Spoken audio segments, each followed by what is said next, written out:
Team of the Year, a celebration of the best 11 players in the past 12 months, and that event alone gives some of the game's rarest and best cards until late summer. At least that's what it looked like. But this year, the Team of the Year doesn't feel the same. Normally this is a very hyped up event, one that is intriguing, but this year the most important promo is severely disorganized and might feel a bit biased. I'm not saying I hate Team of the Year though, even though I most certainly will not pack anyone until August when they are worth a tenth of their original price.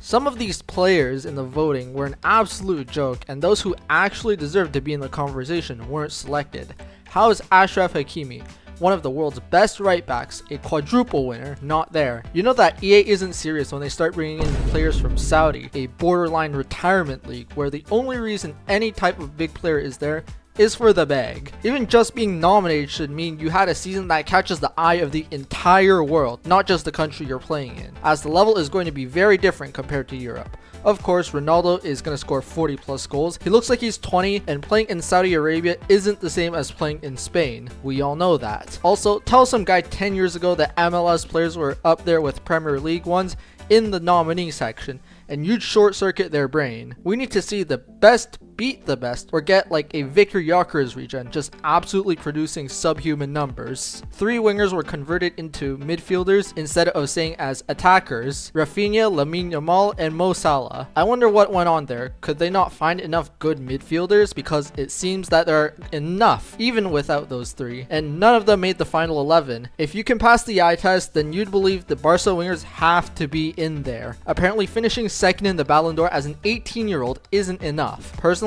I picked them as I think they would be good cards and they were good players, but I knew they weren't midfielders. Before I reveal the actual team, by which I'm sure you've already seen, this is what I picked. In defense, Gigi Donnarumma, Nuno Mendes, William Pacho, Gabriel, and Jules Koundé, which if I could have put Hakimi in his place, I would. A midfield of Lamine Yamal, Rafinha, and Vitinha, and finally a front 3 of Mbappe, Harry Kane, and Ousmane Dembele. Harry Kane is this and last season's top goal scorer, but nobody wants to put him in there. Granted, he may play in a league where Bayern just dominates absolutely everything, even though it's become less of the case in recent times. So that's kind of my sleeper pick. Those wingers definitely skewed my voting process. Now for the actual one, the main differences are center backs, where I went 0 for 2 as it was William Saliba and Virgil van Dijk. Yes, Van Dijk won the league, but after that he was absolutely atrocious. Saliba is more reasonable, him and Gabriel are basically the same. Midfield was Declan Rice and Pedri, which sounds more reasonable than what I put down, but those were basically my backup choices.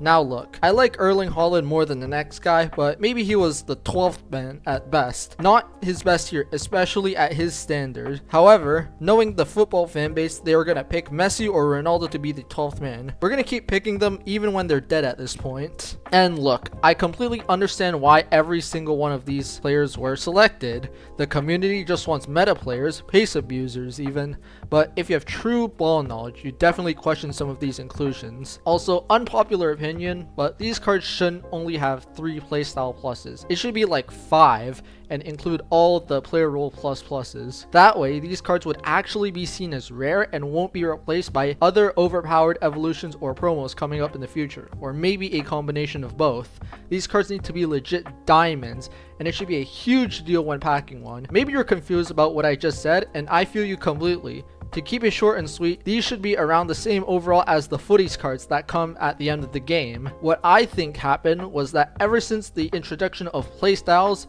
in FC24, we judge a card's strength solely based on those, not considering the face stats. You ever see a photo of a light post in Toronto and then see the exact same one, just the picture location is in Tokyo, and you have a whole lot of comments just glaze and meat ride said photo till the sun doesn't shine because a bunch of room temperature IQ netizens think Japan is some sort of utopia? It's the same thing with playstyles on cards, but this I can understand more as you feel the difference in game. But a winger with better stats with no playstyle should never be inferior to a worse winger with quick step plus. I'm just saying.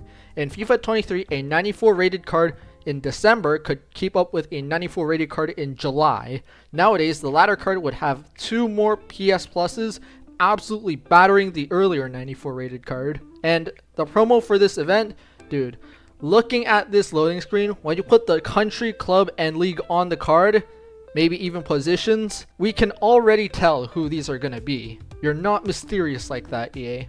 But at the very least, I hope my players that didn't get picked can be, at the very least, honorable mentions. So to conclude, I like that the Team of the Year is happening, but this has to be the most underwhelming one so far. Someone's got to take the bottom spot. Will I still go feral if I pack one? Absolutely. Seeing a glimmer of blue and gold on my screen after opening 1,000 packs that I have saved since 3 weeks ago will make my entire year. And yeah, that's gonna do it for the video. I hope you guys enjoyed. Hope you found this somewhat informative. If you did, make sure you like, subscribe, share with a friend, do all that good stuff, and let me know your thoughts on FC26's Team of the Year.